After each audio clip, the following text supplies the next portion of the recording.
Magandang araw sa iyo. Naisip mo na ba paano kaya tatakbo ang isang bagong probinsya kung yung mismong batas na lumikha dito nagkaaberya sa implementasyon? Oo nga no, yung tipong may plano pero hindi lasunod yung timing. Tama. Ano kayang mangyayari kung yung mga probisyon para sa mga unang opisyal hindi eksakto nasunod dahil halimbawa sa timing ng plebisito? Medyo tricky no, yan ang tatalakayin natin ngayon. Interesting yan. Anong kaso ba to? Ito ang kaso ng Province of Maguindanao del Norte, represented by Governor Fatima Amy Limbona Sinsuat versus Bureau of Local Government Finance, BLGF et al. Ang GR number ay 265373, tapos nadesisyonan to noong June 26, 2023. Etong kaso sa Maguindanao del Norte. Sige, ang misyon natin, alamin kung paano ginabayan ng Korte Suprema yung pagpapatakbo nitong bagong probinsya kahit may legal na issue sa pamunuan. Okay, sige, himayin natin to. Sige, simulan natin sa umpisa. Paano ba nagsimula to? Okay, nagsimula to sa Republic Act 1155-50. Ito yung batas na naghati sa Maguindanao. Ginawang dalawa, Maguindanao del Norte at Maguindanao del Sur. Exactly. Pero para maging opisyal yung pagkakahati, kailangan ng plebisito. Yun yung requirement. Standard procedure yan sa pag-create ng LGU, di ba? Oo. Kaso, yung plebisito naganap lang nung September 17, 2022. Teka, September 2022, di tapos na yung May 2022 elections niyan. Yun na nga ang punto. Pagkatapos ng national at local elections, naganap yung plebisito. Kaya pala nagka-problema sa positions? Tama. Dahil nga nun yung timing, umupo bilang acting governor ng Maguindanao del Norte, si Fatima Aini Sinsuat. Siya yung dating vice governor ng buong Maguindanao pa. Okay, anong naging basehan niya? Ang basehan niya ay Section 50 nung RA 11550, yung batas mismo. Okay. Tapos, Tapos? nung December 20, 2022, sumulat siya sa BLGF Region 12. Nagrekomenda siya ng Provincial Treasurer si Badori Alonso. Ayon naman to sa Section 51 ng batas, tama? Yung para sa treasurer. Oo, tama ka. Section 51 naman yon. So, anong naging issue? Mukhang straightforward naman. Dito na nga pumasok yung gusot. Tumanggi ang BLGF Region 12 na iproseso yung request ni Governor Sinsuat. Sinabi nila to sa sulat nila noong February 1, 2023. Teka, bakit daw tumanggi? Ang katwiran nila? Dahil nga pagkatapos ng eleksyon naganap yung plebisito, hindi na raw applicable yung Section 50 para sa pag-upo ni Sinsuat bilang acting governor. Parang ang labo naman nun. Paano na yung probinsya? Yun nga ang nakakapagtaka pa, parang ang bilis nilang kinilala yung kabilang probinsya, yung Maguindanao del Sur, pati yung treasurer nun. Talaga? Bakit kaya ganon? Di natin alam exactly pero ang epekto, grabe. Hindi makakuha ng National Tax Allotment o NTA ang Maguindanao del Norte. Ayun, kasi walang treasurer. Malaking problema yan. Walang pondo, walang takbo ang gobyerno. Talagang paralisado, kaya si Gov. Sinsuat nagsampa ng petition for mandamus. Diretso sa Korte Suprema. Oo, diretso sa Supreme Court para pilitin yung BLGF na aksyonan yung appointment ni Alonzo. At dito na yung main question, no? Legal ba talaga yung pag-upo ni Sinsuat considering yung timing issue?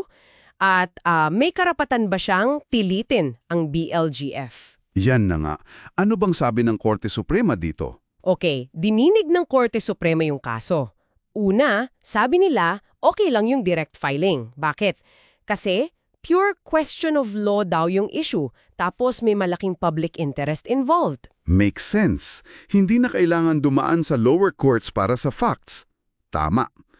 Pangalawa, at ito yung pinaka-importante, sinabi ng Korte na valid yung pag-upo ni Sinsuat bilang acting governor. Talaga? Kahit hindi nasunod yung exact scenario sa Section 50 dahil sa timing. Oo, paliwanag ng Korte, kahit hindi nasunod yung eksaktong letra ng Section 50, ang kailangan tignan ay yung intensyon ng batas.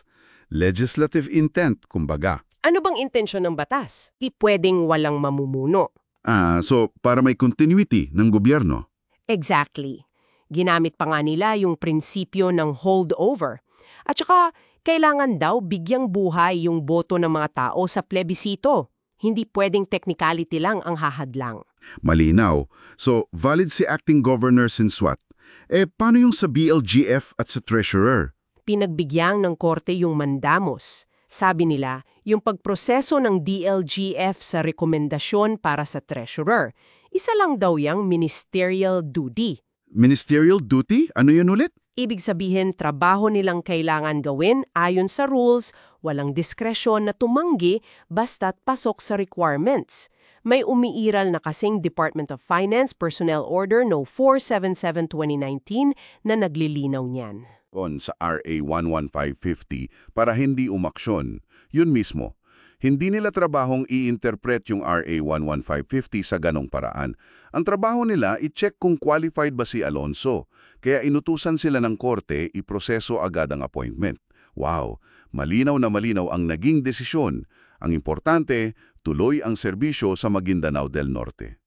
Oo, Kasi kung hindi, kawawa naman yung mga tao doon, no? talaga. Pero naisip mo ba, itong kaso na to, nagpapakita na minsan may mga gaps talaga sa batas o sa implementasyon. Sa tingin mo, sapat ba yung mga mekanismo natin para harapin yung mga ganitong di inaasahang sitwasyon para hindi maantala ang serbisyo publiko? Magandang tanong yan para pag-isipan natin. Ikaw na nakikinig, ano sa tingin mo? Pwede mong i-share ang iyong komento sa ibaba. At kung nakatulong sa'yo itong usapan natin, pa-favorite na rin. At para ma-summarize, merong ilang mahahalagang doktrina tayong mapupulot dito. Ano-ano yon? Una, yung hierarchy of courts. Pwedeng lumaktaw at dumiretso sa Korte Suprema, pero sa mga special cases lang, tulad ng kung purong legal ang tanong o malaki ang public interest. Okay, ano pa? Pangalawa, statutory construction. Binibigyan kahulugan ng batas hindi lang sa literal na salita, kundi pati sa layunin nito para maiwasan yung mga absurdong resulta. Yung legislative intent na sinasabi mo kanina. Tama. Pangatlo, mandamos. Legal remedy to para pilitin ng isang ahensya na gawin ng isang ministerial na tungkulin. Yung trabahong kailangan nilang gawin, walang choice. Gets? At yung huli? Yung prinsipyo na walang vacuum sa opisina o yung holdover principle. Mahalaga ang tuloy-tuloy na pamamahala at serbisyo publiko. Hindi pwedeng mabakante ang pwesto basta-basta. Okay. Maraming salamat sa mga insights na yan. Napakalinaw. Walang anuman, mahalaga talagang nauunawa natin tong mga ganitong kaso. Kaya naman, para laging updated sa mga susunod pa nating malalimang pagsisiyasat sa mga makabuluhang kaso at issue, huwag kalimutang mag-subscribe. Hanggang sa muli.